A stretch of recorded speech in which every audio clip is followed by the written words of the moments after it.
আজ ভোর 4টেয় দেখি একজন চুপচাপ বসে আছে জানলার গোড়ায়।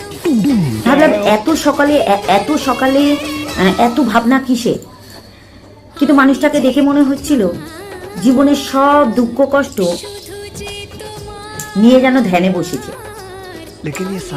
তারপরে দেখছি আরামে একটা বিড়ি ধরালো, কিছুক্ষণ বসে থেকে একদম শান্তভাবে চলে গেল।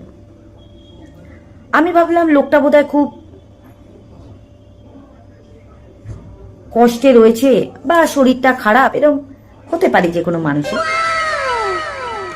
কিন্তু পরে দেখি ঘরের সব জিনিসপত্র ওলট পালট।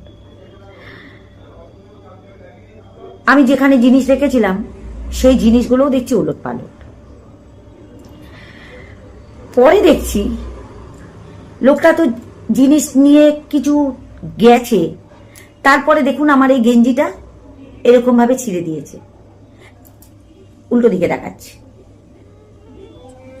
গেঞ্জিটা ছিঁড়ে দিয়েছে মানে আমি দেখতে পাচ্ছি, তারপরে ছাওয়ার মতো এদিক ওদিক ঘুরে বেড়াচ্ছে। মানে বুঝতে পারছি একটা বাড়িতে এটা কোনো চোর না, এটা ভূত। ভূত যেটাকে বলে, আমি ভূতকে বিশ্বাস করি না, কিন্তু ভূত এইগুলো করছে, কিন্তু আমি ভয় পাই না। তুমি আমাকে যত ভয় দেখাও, আমি কিন্তু ভয় পাবো না।